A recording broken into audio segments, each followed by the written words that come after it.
દૂધમાં સેવભાજી, ડુંગળી, મરચાં, રોટલી અને છાશ અમૂલની આવી જાય. હવે જમી લઈએ. જે કોઈને જમવું હોય આવી જાવ જમવા માટે. તો મિત્રો જુઓ, અત્યારે આપણે પહોંચી આવ્યા રણાસન ચોકડી. આ રણાસન આપણું અમદાવાદનું નથી, આ રણાસન છે આપણે હિંમતનગરથી આ બાજુ મોડાસા બાજુનું. અને આ રણાસન ચોકડીથી પેલા ભાઈને વાત કરી તો એને એવું કીધું કે તમે ત્યાં ગાડી રાખો, કોઈ માણસ મોકલું છું અહીંયાથી કંઈક. ભાઈ જુઓ, યાર પહેલી જગ્યાએ તો ખાલી કરી દીધું. આ રીતે ઉતારે બંડલ. જુઓ, હવે જઈએ બીજી જગ્યાએ. અને આ પાઇપ આવી ગયા બહાર, એના હિસાબે ડાલું બંધ થતું નથી એટલે હાકર મારી દીધી આ રીતે. હવે બીજી જગ્યાએ ખાલી કરવા તો ભાઈ જુઓ, આ રીતનું છે કંઈક નિઢાસણ ગામ.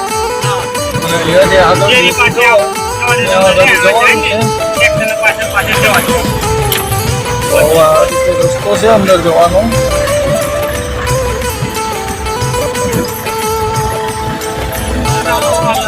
જઈએ હવે ડેરી બાજુ, જોઈએ ક્યાં ખાલી કરવા લઈ જાય છે. નિઢાસણ જવા માટે આવું કંઈક સર્કલ આવ્યું છે. આ સર્કલનું નામ કોઈ જાણતો હોય તો કમેન્ટ કરીને કહેજો. લીંબોઈથી આગળનું સર્કલ છે ને અહીંયાથી આપણે રાઈટ લેવાની છે. તો અહીંયાથી રાઈટ લઈ લઈએ પહેલાં. તો આ ટાઈપનું છે. તો આગળ ત્યાં વ્યવસ્થિત હોટલ આવે તો ત્યાં આગળ પહેલાં જમી લઈએ, પછી જમીને આગળથી જતું સ્ટાર્ટ કરીશું. તો જોઈએ હવે ક્યાં આગળ હોટલ આવે છે. આ છે વ્યવસ્થિત હોટલ આવે છે. પહેલાં ગુડ મોર્નિંગ, જય માતાજી, જય મેલડીમાં. આપણા એક નવા બ્લોગમાં તમારા બધાનું સ્વાગત છે. અસલા વિડીયોમાં તમે જોયું એ રીતે આપણે સાણંદથી ગાડી ભરીને આવીને અસલાલી રાખી દીધી હતી. તો અત્યારે આપણે ગાડી લઈને નીકળી આવ્યા અને અત્યારે આપણે ચિલોડા ચોકડી ક્રોસ કરી હિંમતનગર હાઈવે ઉપર આવી ગયા છીએ. કેમ કે આપણે જવાનું છે રણાસન બાજુ. તો ત્યાંથી ડેગામ હાઈવે પકડવો પડે, પણ ડેગામ હાઈવે અત્યારે બંધ છે, ઇંગલો મારી છે એટલે આપણે અહીંયાથી ડેગામ થઈને જવું પડશે. તો જુઓ, અત્યારે આપણે અહીંયા ઘડી આઈસર રાખી દીધું અને આ છે હિંમતનગર હાઈવે. તો હવે અહીંયાથી વધે આગળ જઈએ આગળ, અને આગળની જર્ની તમારી જોડે શેર કરું. તો બધા વિડીયોમાં કન્ટિન્યુ જોડાયેલા રહેજો. વિડીયો છેલ્લે સુધી જોજો. મજા આવે તો લાઈક, શેર, સબસ્ક્રાઈબ કરવાનું ભૂલતા નહીં. હવે વધે આગળ. તો મિત્રો જુઓ, આપણે કન્ટિન્યુ ડ્રાઈવ કર્યા પછી અત્યારે પહોંચી આવ્યા ડેગામ. અને અત્યારે ડેગામ ક્રોસ કરીએ છીએ. સવારનો વ્યૂ જોઈ શકો છો ડેગામનો. કંઈક આ રીતનો વ્યૂ આવે છે ડેગામનો. તો હવે કન્ટિન્યુ ચાલ્યા જઈએ. મિત્રો જુઓ, આપણે કન્ટિન્યુ લચકારી ચલાવ્યા પછી અત્યારે પહોંચી આવ્યા હરસોલ ચોકડી. આગળ દેખાય એ હરસોલ ચોકડી છે. ત્યાંથી આપણે સીધા ઝાંકે રાખવાની છે. અને હવે આમાં થોડી સુસ્તી આવે છે તો અહીંયા એક નંબર ચા બનાવે છે. તો પહેલાં ત્યાં આગળ જઈએ, મસ્ત મજાની ચા પી લઈએ, પછી આગળની જર્ની સ્ટાર્ટ કરીએ જેથી કરીને આપણને મજા આવે. તો પહેલાં અહીંયા ગાડી રાખી દઈએ, ગાડી સાઈડમાં ચા પીવા માટે હરસોલ ચોકડી. અને ચા પાણી પી અને પછી આગળની જર્ની સ્ટાર્ટ કરીએ. તો જે કોઈને ચા પાણી પીવા હોય આવી જજો. વિજયભાઈ, યુસુફભાઈ, ભવેશભાઈ, કલ્યાણસિંહ, જેને ચા પાણી કરવા હોય આવી જાઓ. તો મિત્રો જુઓ, અત્યારે આપણે પહોંચી આવ્યા રણાસન ચોકડી. આ રણાસન આપણું અમદાવાદનું નથી, આ રણાસન છે આપણે હિંમતનગરથી આ બાજુ મોડાસા બાજુનું. અને આ રણાસન ચોકડીથી પેલા ભાઈને વાત કરી તો એને એવું કીધું કે તમે ત્યાં ગાડી રાખો, કોઈ માણસ મોકલું છું અહીંયાથી કંઈક 13 કિલોમીટર આગળ ખાલી કરવા જવાનું છે. એટલે મતલબ આ કોઈ ડીલરે માલ લીધેલો છે અને એને બારો વેચી મારેલો છે, એટલે ભાડું બચાવવા માટે ડાયરેક્ટ ગાડી મોકલે છે.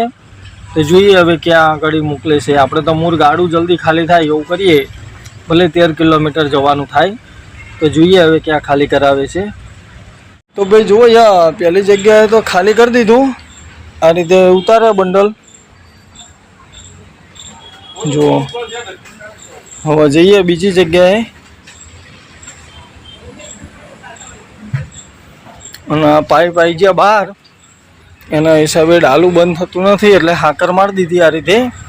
હવે બીજી જગ્યાએ ખાલી કરવા કંઈક જવાનું છે કિશોરપુરા ચોકડીથી આગળ, તો જઈએ હવે. તો ભાઈ જુઓ આપણે રણાસણ ચોકડી ક્રોસ કરી લીધી અને હવે કન્ટિન્યુ ચાલ્યા જઈએ છીએ. અને આપણે કંઈક આગળ કિશોરપુરા ચોકડી આવશે અને કિશોરપુરા ચોકડીથી કંઈક આગળ ગામડું છે ત્યાં ખાલી કરવાનું છે. આ કિશોરપુરા ચોકડી ક્રોસ કરીને કંઈક ગોકુળનગર જેવું આવ્યું છે. આ ગોકુળનગર ક્રોસ કરીએ છીએ, જોઈ શકો છો. ગોકુળનગરનો વ્યૂ કંઈક આ રીતે આવે છે. આ બધું રણાસણ જ ગણાય. રણાસણ ચોકડી ક્રોસ કરી અત્યારે જોવે છે આ બાજુ ટ્રક ઊભો છે, આ બાજુ દબાવો તો ડીપરો મારે છે. હવે આવા ડ્રાઈવરોને શું કહેવું મારે, એને એટલું તો નોલેજ હોવું જોઈએ ને કે લાંબી ગાડી છે સામે આવે છે તો આપણે ઊભી કરીએ તો પણ ડીપરો મારે છે. તો ભાઈ જુઓ અત્યારે આપણે પહોંચી આવે કિશોરપુરા ચોકડી અને અહીંયાથી આપણે ખાલી કરવા જવાનું છે મીઠાસણ. તો લીંભોઈ બાજુ મીઠાસણ પડે છે, તો અહીંયાથી આપણે લેવાની છે રાઈટ સાઈડ. જો અહીંયાથી રાઈટ લઈ લીધી. તો આ બાજુ કંઈક મીઠાસણ કરીને છે, લીંભોઈ બાજુ થઈને જવાય. તો હવે આ કિશોરપુરા ચોકડીથી આપણે લઈ લીધી અંદર. હવે ચાલે જઈએ આગળ. તો ભાઈ જુઓ આપણે લીંભોઈથી કંઈક આ બાજુ આવો હાઈવે આવ્યો હતો, એ બાજુ નીકળ્યા હતા અને આવું સર્કલ આવ્યું છે. અહીંયાથી આપણે રાઈટ લેવાની છે મીઠાસણ જવા માટે. આવું કંઈક સર્કલ આવ્યું છે. આ સર્કલનું નામ કોઈ જાણતા હોય તો કમેન્ટ કરીને કહેજો. લીંભોઈથી આગળનું સર્કલ છે અને અહીંયાથી આપણે રાઈટ લેવાની છે. તો અહીંયાથી રાઈટ લઈ લઈએ પહેલાં. જો આ ટાઈપનું છે.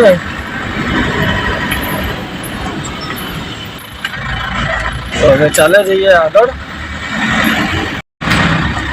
તો ભાઈ જો આ રીતનું છે કંઈક મીઠાસણ ગામ અને અહીંયાથી આગળ જવાનું છે. આ રીતે રસ્તો છે અંદર જવાનો.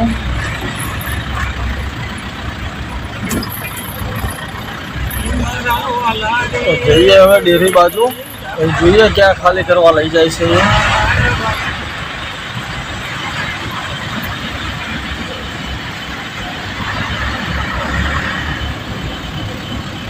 જો આપણે ગાડી ખાલી કરીને નીકળી આવ્યા અને પહોંચી આવ્યા બહાર હાઈવે ઉપર અને ટાઈમો વાગી ગયા છે બપોરના 2:30 વાગવા આવ્યા અને હજી આપણે જમવાનું ઠેકાણું નથી પડ્યું. તો આગળ ક્યાંક વ્યવસ્થિત હોટલ આવે તો ત્યાં આગળ પહેલાં જમી લઈએ, પછી જમીને આગળની જર્ની સ્ટાર્ટ કરીશું. તો જોઈએ હવે ક્યાં આગળ હોટલ આવે છે આ તે. તો વ્યવસ્થિત હોટલ આવે તે પહેલાં જમી લઈએ, પછી જમીને વધીએ આગળ. તો અહીંયા જમવાનું આવી ગયું આપણું. દૂધમાં સેવભાજી, ડુંગળી, મરચાં, રોટલી અને છાશ અમૂલની આવી જાય. હવે જમી લઈએ. જે કોઈને જમવું હોય આવી જાવ જમવા માટે. પછી જમીને વધીએ આગળ. સેવભાજીની મરચાં લઈએ અને અમૂલની છાશ છે. તો મિત્રો જુઓ આપણે જમીને નીકળ્યા ત્યારના કન્ટિન્યુ ડ્રાઈવ કરતા હતા બપોરના અને અત્યારે જસ્ટ પહોંચવા આવ્યા છીએ રિંગ રોડ ઉપર અમદાવાદ. બપોરે જમીને નીકળ્યા હતા કન્ટિન્યુ ગાડી ચલાવતા હતા ત્યારે માંડ અત્યારે અહીંયા પહોંચી રહ્યા અને આગળ જોવાનું ક્યાં હોય કે ટ્રાફિક મળે છે કે નહીં. અત્યારે અહીંયા અમદાવાદના રિંગ રોડ ઉપર ટ્રાફિક અત્યારે શાંતિ ખતરનાક મળશે. જોઈએ આગળ આપણને ટ્રાફિક મળશે કે નહીં. હવે કન્ટિન્યુ ચાલ્યા જઈએ. બધા વિડીયોમાં બન્યા રહેજો, વિડીયો છેલ્લે સુધી જોજો. તો મિત્રો બધાને ગુડ મોર્નિંગ, જય માતાજી. જુઓ કાલે રાત્રે આપણે અહીંયા આઈસર રાખીને જતા રહ્યા હતા ઘરે અને અત્યારે આવી પહોંચ્યા ગાડીએ અને આપણે ગાડી ભરવા જવાનું છે સાણંદ. તો ક્યાંનું ભરાય છે આ તે તમને બીજા વિડીયોમાં જોવા મળશે. તો આ વિડીયોને કરીએ અહીંયા પૂરો. મળીએ બીજા એક નવા વિડીયોમાં નવી ટ્રીપ સાથે. ત્યાં સુધી બધાની જય માતાજી, જય મેલડીમાં. બીજા વિડીયોમાં આપણે મળીએ આગળની જર્નીમાં.